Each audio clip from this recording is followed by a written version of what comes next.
오늘 저희가 함께 보실 말씀은 스가랴 2장 1절에서 13절 2장 전체의 말씀을 같이 보도록 하겠습니다. 스가랴서 2장 1절에서 13절 말씀 교독하시고 마지막 13절은 함께 읽도록 하겠습니다.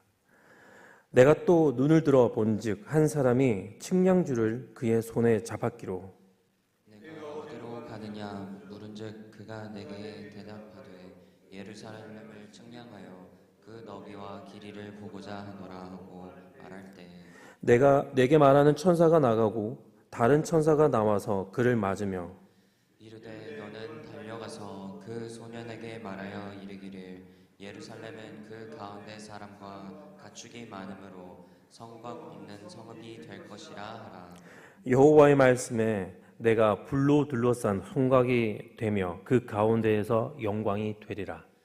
오호라 너희는 북방 땅에서 도피할지어다 여호와의 말씀이니라.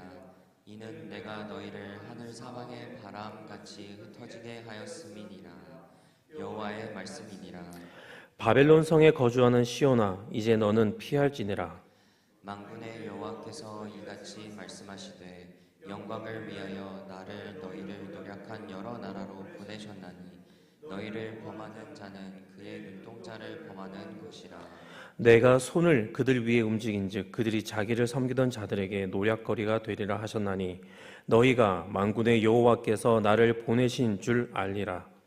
여호와의 말씀에 시온에 따라 노래하고 기뻐하라. 이는 내가 와서 내 가운데에 머물 것임이라. 그날에 많은 나라가 여호와께 속하여 내 백성이 될 것이요 나는 내 가운데에 머물리라. 내가 만군의 여호와께서 내게 보내신 줄 알리라. 여호와께서 장차 유다를 거룩한 땅에서 자기 소유를 삼으시고 다시 예루살렘을 택하시리니. 함께 읽겠습니다. 모든 육체가 여호와 앞에서 잠잠할 것은 여호와께서 그의 거룩한 처소에서 일어나심이니라 하더라. 이는 살아계신 하나님의 말씀입니다. 아멘. 걱정과 염려, 아마 다들 익숙한 단어라고 생각이 됩니다. 걱정은 안심이 되지 않아 속을 태우는 상태이며 염려는 앞일에 대하여 여러 가지로 마음이 쓰이는 상태를 말합니다. 한마디로 걱정과 염려로 인해서 우리의 마음은 불안정해집니다. 마음이 불안정해지면 괴롭습니다. 그래서 삶이 불행해집니다. 그렇게 이 걱정과 염려의 문제는 반드시 해결되어야 할 것임에는 틀림없을 것입니다. 그런데 그것이 쉽지 않은 것은 한 사람이 살아가는 동안 이 두 단어는 그 사람의 곁을 항상 맴돌기 때문일 것입니다. 살아간다는 것은 앞에 놓여져 있는 미지의 길을 끊임없이 걸어가는 과정입니다.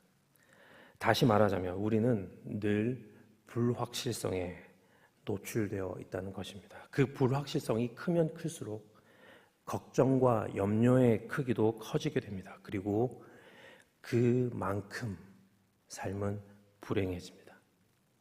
불행한 삶을 원하는 사람은 이 지구상에 아무도 없을 것입니다. 그래서 이 불확실성의 문제는 반드시 해결되어야만 했던 인류 공동의 문제이어 왔습니다. 그래야만 걱정과 염려 없이 마음의 안정과 평안 위에서 행복한 삶을 누릴 수 있게 되기 때문입니다. 역사상 많은 종교의 출현과 성인들의 가르침 또는 과학의 발전도 모두 이를 위한 것 아니었을까 싶기도 합니다.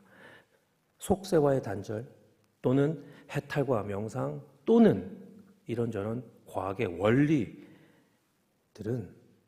많은 것들을 우리 인류들에게 권해왔습니다. 하지만 그 어떤 종교나 과학의 가르침보다도 더 광범위하고 더 강력한 것으로 불확실성에서 오는 이 마음의 불안정을 해결하기 위해 사람들이 택한 것이 있으니 무엇일 것 같습니까?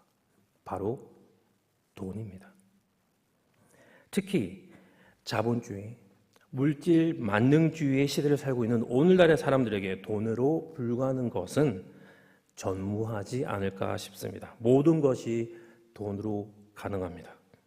돈이 있어야 의식주를 해결할 수 있는 시대를 살고 있습니다. 그래서 돈을 벌기 위해 우리는 일을 합니다. 생산 능력이 떨어지거나 아예 없어지게 될 노후를 대비해야 하기 때문에 지금의 벌이로는 부족해서 더 많은 돈을 모아놓기 위해 우리는 여러 가지의 노력을 더 하게 됩니다.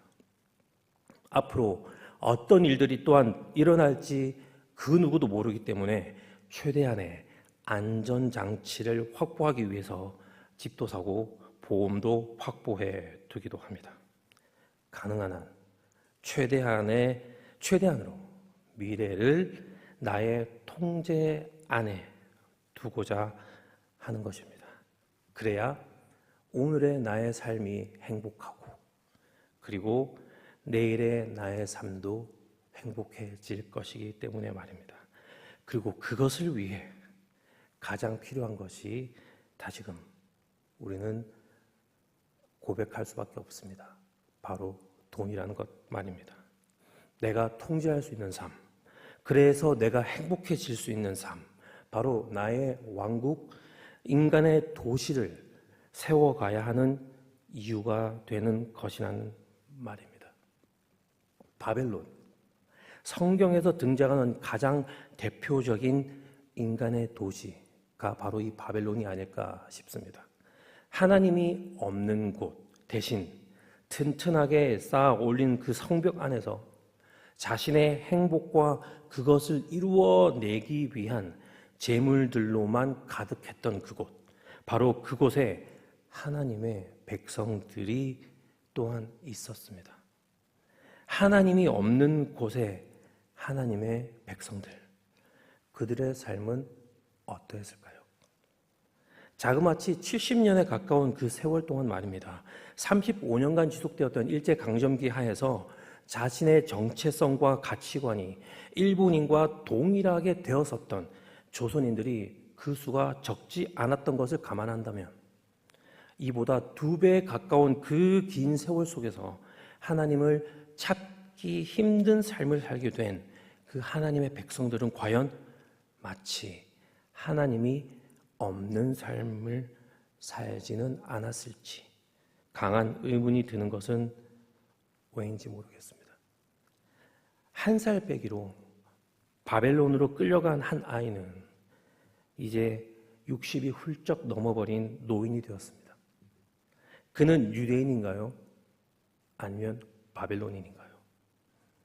평생을 살아왔던 이 땅, 바벨론은 그에게 고향이자 삶의 터전과 다름 없을 것입니다. 집도 있고 먹을 것과 입을 것을 걱정할 필요 없는 모든 것이 자연스럽게 해결되어지는 그 환경, 튼튼한 성벽 안에서 안정적인 삶을 살아가고 있는 그 사람은 결코 이 땅을, 이 바벨론 땅을 떠나고 싶지 않았을 것입니다. 안정을 버리고 불안정을 택한다는 것은 행복 끝, 불행 시작과 같았을 것이기 말입니다. 포로의 신분으로 낯선 땅에서 시작했던 그 불안정한 삶이 어느덧 안정된 삶이 되었는데 그곳을 다시 떠난다는 것, 그러했던 사람들은 유다 백성들 중에 과연 몇이나 있었을까요? 그만큼 인간은 걱정과 염려, 그리고 그로 인한 불안정과 불행을 겪기 싫어하기 때문이기에 말입니다. 그런 그들에게 하나님께서는 말씀하셨습니다. 바벨론을 떠나라고 말입니다. 그것도 아주 강력하게, 단호하게 말씀하셨습니다. 6절을 시작하는 첫 단어, 오호라. 이 단어를 다르게 표현하면 저희들이 익숙한 단어가 될 텐데요. 화 있을진저가 됩니다. 내가 말하는 대로 하지 않으면 분명하게 화가 너에게 임하게 될 것이라는 말입니다.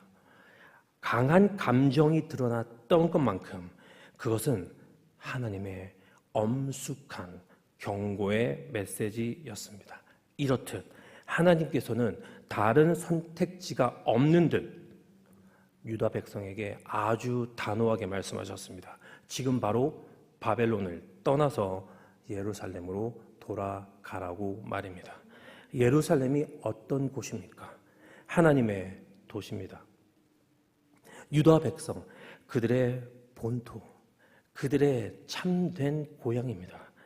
누가 뭐라 하지 않아도 당연히 돌아가야 하는 곳, 아니 돌아가고 싶어 해야 하는 그 땅임에 틀림없었을 것입니다. 그런데 하나님께서 강력한 권고로 말씀하시기까지 그들이 그 예루살렘으로 돌아가기를 주저하고 여전히 바벨론에 머물고 있는 그 이유, 도대체 무엇이었을까요? 생활의 환경이 급격하게 바뀌기 때문에 한 나라에서 다른 나라로 이주하는 것은 결코 쉬운 일이 아닐 것입니다. 하지만 환경에 대한 적응의 문제 말고는 안정적인, 지금 내가 누리고 있는 안정적인 삶을 이어가는 데 있어서 큰 변화가 없다면 이주에 대한 결정은 결코 어려운 일도 아닐 것입니다. 하지만 신분이 바뀌고 조건이 달라진다면, 그래서 지금 내가 누리고 있는 것들을 포기해야 하고 그래서 불안정한 삶이 예상된다면 그 이주에 대한 선택은 결코 쉽지 않을 것입니다. 그런데 지금 바벨론에 있는 이 유다 백성들은 어떻습니까?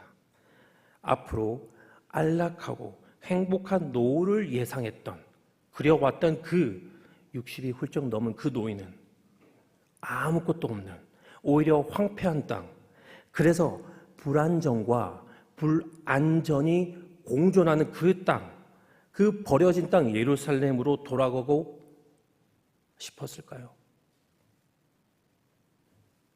더군다나 한 살 배기로 떠났던 그 땅 예루살렘에 대한 아무런 기억은 그에게 없었을 텐데 말입니다. 제 생각에는 그 노인분께서는 그러하고 싶지 않을 가능성이 높지 않았을까 싶습니다. 돌아가고 싶지 않았을 것입니다. 하지만 그는 돌아가야만 했습니다. 왜였을까요? 그는 유다 백성들은 바로 하나님의 백성들이었기 때문입니다. 하나님의 백성인 그들은 하나님의 도시에서, 하나님의 나라에서 하나님의 통치를 받으며 존재해야만 하는 사람들이었기 때문입니다. 그래서 하나님께서는 그들을 부르셨습니다. 하지만 여전히 불안해하는, 그래서 주저하고 머뭇거리는 그들에게 하나님께서는 스가랴를 통해서 이렇게 말씀하셨습니다. 걱정 염려하지 말고 자리에서 일어나라고 말입니다. 일어나서 걸어가라고 말입니다. 어디로 말입니까? 하나님의 그 거룩한 땅, 바로 예루살렘으로 말입니다. 그 옛날 아무도 없는 땅, 버려진 땅에서 사람들이 새로운 삶을 살아가려면 무엇보다 날씨와 외부의 위협으로부터 자신들을 보호할 수 있는 성벽을 쌓는 것이 분명 우선이었을 것입니다. 그래서 오늘 본문 서도에도 나오듯 측량줄로 예루살렘의 너비와 길이를 재는 것은 당연히 성벽을 쌓기 위한 선제 조건이었습니다. 그런데 갑자기 그럴 필요가 없다는 것입니다. 측정을 하지 않는다는 것은 성벽을 쌓는 것을 포기했다는 것이랑 없는 것입니다. 그런데 도대체 왜 이런 장면이 등장하는 것이었을까요? 사람들이 모이는 곳이면 어디나 다 성벽은 튼튼하게 지어져 있었던 그 당시인데 말입니다. 이에 대한 이유를 오늘 본문은 이렇게 밝히고 있습니다. 예루살렘에 거하게 될 사람과 가축이 많을 것이기 때문이라고 말입니다. 그 수를 측량할 수 없을 정도로 많을 것이기 때문에 성벽을 쌓는 것은 의미가 없는 것이란 말입니다. 버려진 땅, 황폐한 곳이라 그 누구도 쉽사리 가려고 하지 않는 그 예루살렘에 그 누구도 예상할 수 없을 만큼 수많은 사람들이 살게 될 것이라는 그 말씀, 그것은 믿기는 힘들지만 희망을 주는 말씀이었을 것입니다. 비록 지금은 그러하지 않지만 자신들이 현재 거주하고 있는 바벨론처럼 많은 사람들이 살게 될 거라는 그 말씀은 그만큼 그 예루살렘 또한 안정적이고 그곳에서 나는 행복한 삶을 이룰 수 있게 될 것이라는 것을 예상할 수 있는 것이라 볼 수 있기 때문에 말입니다. 그럼에도 불구하고 성벽은 있어야 하지 않을까요? 성벽이 있어야 된다고 유다 백성들은 생각하지 않았을까요? 분명 자신들을 위한 보호는 필요했을 것입니다. 성벽이 없다면 그들의 삶은 불안정할 것은 불보듯 뻔한 일이었기 때문입니다. 그런 그들임에 하나님께서는 잘 아시기에 하나님께서는 이렇게 말씀하시지 않으셨을까 싶습니다. 그래서 그들에게 성벽은 주어졌습니다. 하지만 그 성벽은 바벨론의 그것과는 분명 달랐습니다.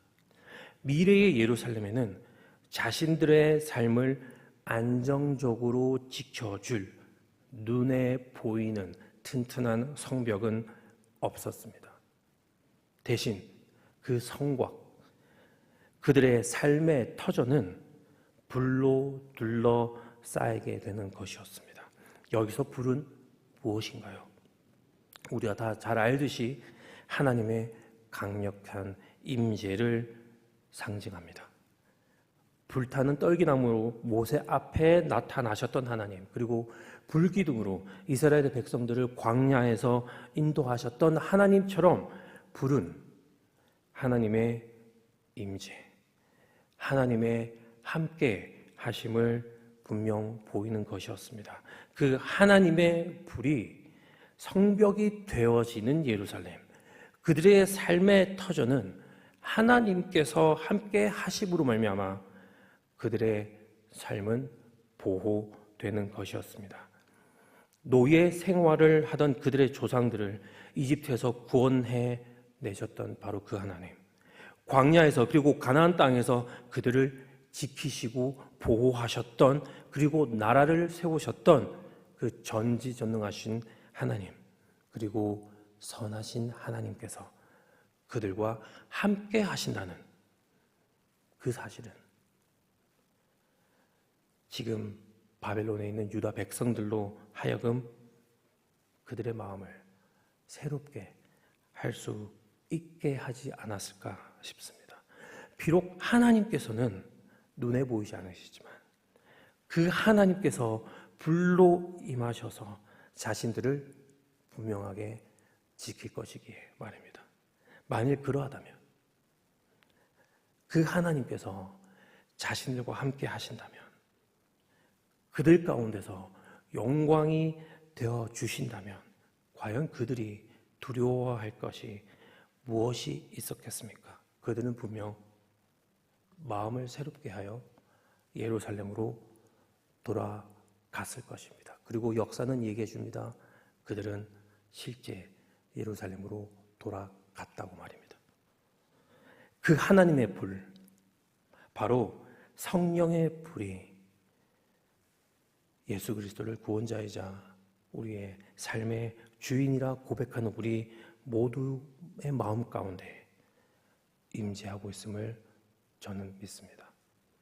다시 말해 우리 각자가 다 알듯이 바로 하나님의 성전이자 하나님의 나라인 것입니다. 하나님의 나라라면, 하나님께서 통치하는 삶이라면, 왕이신 하나님께서 자신의 백성의 삶을 분명하게 보호하시고 지켜내실 것이라는 점 또한 분명히 사실일 것입니다. 그러하다면, 이것이 사실이라면 선하시고 전지전능하시며 신실하신 하나님께서 나와 함께 계셔서 나의 삶을 지키신다면 과연 우리가 걱정하고 염려해야 할 것, 그래서 불안해하고 오늘을 행복하게 살지 못할 이유가 무엇이 있겠습니까? 하나님께서 함께 하시고 우리를 지키시는데 말입니다.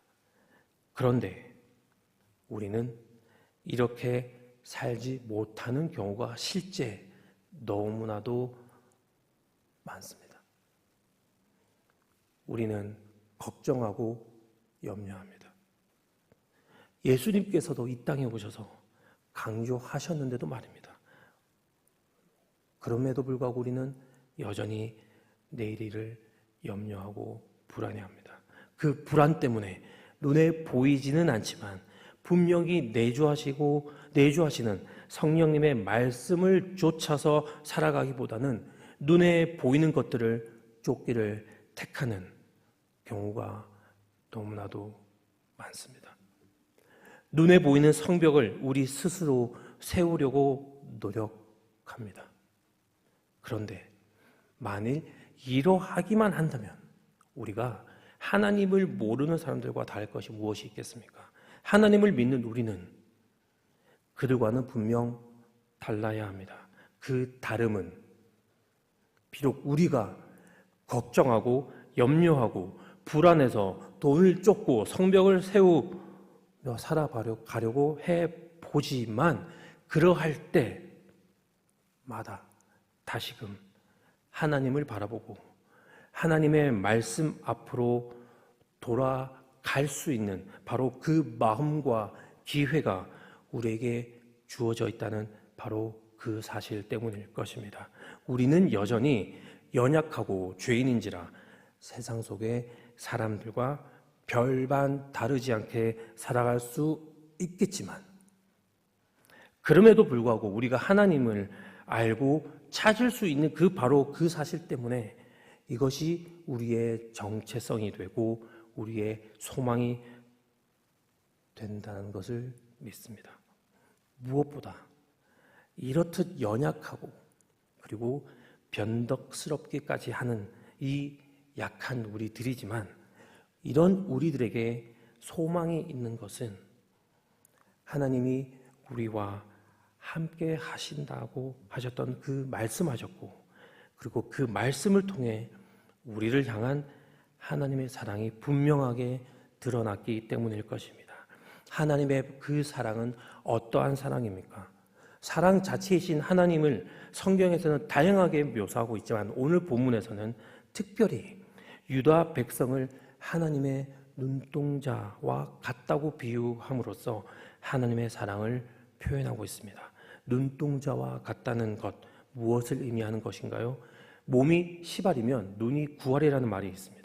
신체에 수많은 부위나 장기가 있을 텐데 눈이 구할이나 차지한다는 것은 그만큼 눈이 대단히 중요한 역할을 하고 있다는 것을 의미할 것입니다. 그런데 눈은 중요한 역할을 하는 것 치고는 외부의 환경에, 외부의 위협에 너무나도 취약합니다.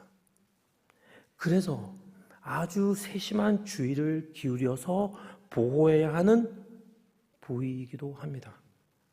매우 중요하지만 동시에 매우 연약한, 그래서 가장 큰 신경을 기울여서 보호해야 하는 존재, 그 눈동자와 같은 존재, 우리의 모습 아닌가요?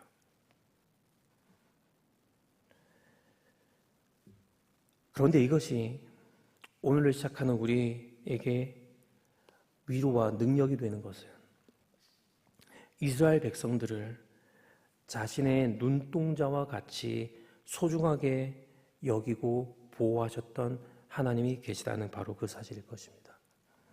이 자리에 있는 우리도 그들과 동일한 대상으로 여기고 계신다는 것이 바로 틀림없는 사실이기 때문입니다. 왜냐하면 하나님은 불변하시는 하나님이시기에 말입니다. 70년이 아니라 2000년이 넘는 시간이라 하더라도, 아니 앞으로도 영원히 우리를 향한 하나님의 그 사랑, 그리고 그 사랑을 보이시는 말씀은 결코 변함이 없을 것이기 때문입니다. 바로 그 변함없는 하나님의 사랑 안에서 우리는 평안을 누릴 수 있게 됩니다.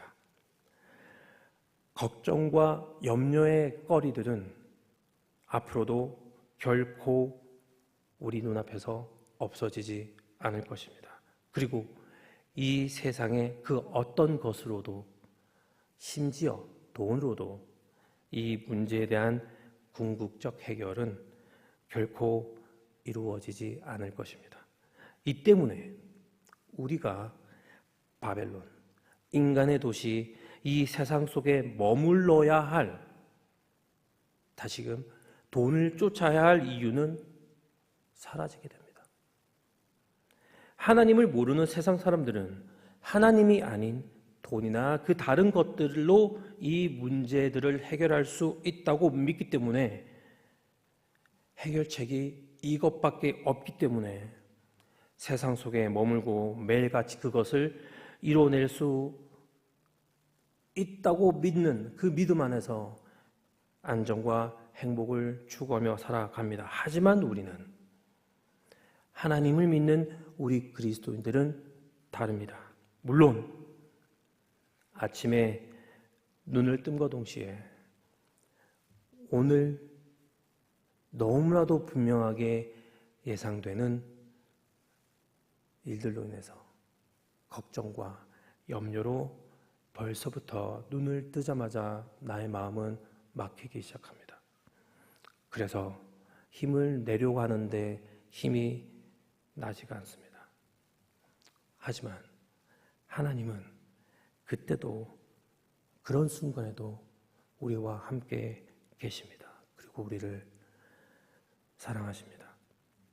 이 진리의 말씀 위에서 우리는 하나님을 믿습니다. 그리고 하나님을 의지합니다. 그리고 하나님의 사랑은 무한하고 신실하시며 변함없음을 진실로 고백합니다. 그래서 오늘 이 하루를 새로운 힘과 마음으로 시작할 수 있게 됩니다. 걱정과 염려로 키 한 자를 결코 더할 수 없는 것을 우리는 잘 알기에, 우리 그리스도인들은 내 자신의 문제에만 결코 매몰되어 있지 않게 될 것입니다.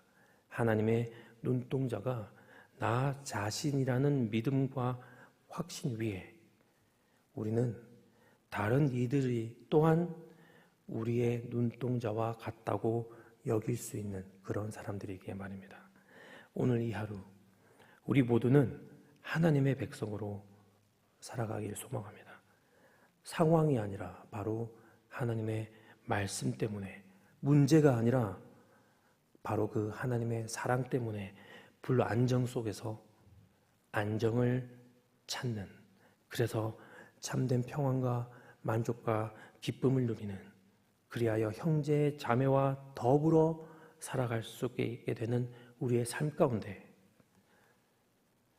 그 가운데 하나님의 영광이 드러나므로 이 하루가 하나님께 올려지는 거룩한 산 제물이 되어지는, 우리의 삶의 예배가 되어지는 오늘 이 하루를 살아가는 한일교회 모든 형제 자매님들의 삶이 되시길 예수님의 이름으로 축원합니다. 함께 기도하시겠습니다.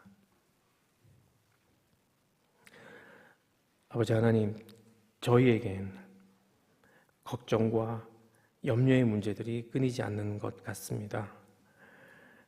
그런데 이 문제들을 저희 스스로 해결할 수 없음 또한 알고 있습니다. 문제들은 여전하지만, 그래서 저희의 마음은 불안정하지만